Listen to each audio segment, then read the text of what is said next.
Signorina, può venire un attimino qui?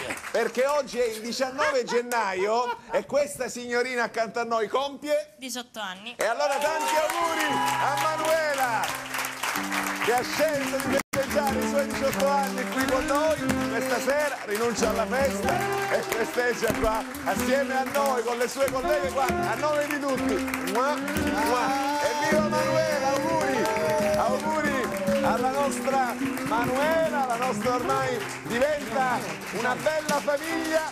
Allora, per Carmelo, ma che c'entra? No, mi ha chiesto un bacio, Che fa? Non ce lo do. Sono scosso.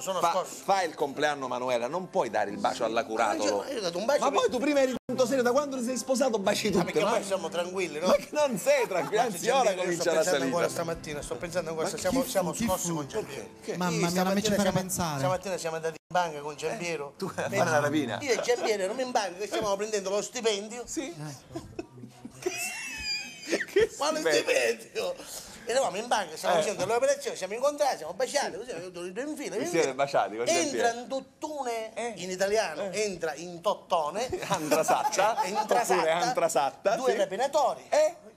Io a un certo punto mi passano cricchi e crocchi, invece no. Dice farmi tutti, questa è una rapina! Io non l'avevo mai capito, chiamo netto. Farmi tutti, questa è una rapina, vi ammazziamo a tutti! Ci hanno separati, uomini e donne. Dice uomini tutti di qua, le donne tutti là. Dice vi ammazziamo, se non vi state muti. Dice a tutti gli uomini li violentiamo e ci facciamo l'amore per 3 ore. Con gli uomini. E a tutte le donne le ammazziamo. Ci battiamo da un suo collega, dice siamo uniti, ma che sta dicendo? Dice, a tutte le donne le violentiamo e a tutti gli uomini le ammazziamo.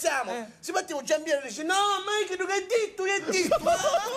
Facciamo una pasta, Oh, Carmelo! facciamo una pasta. Cosa di buono.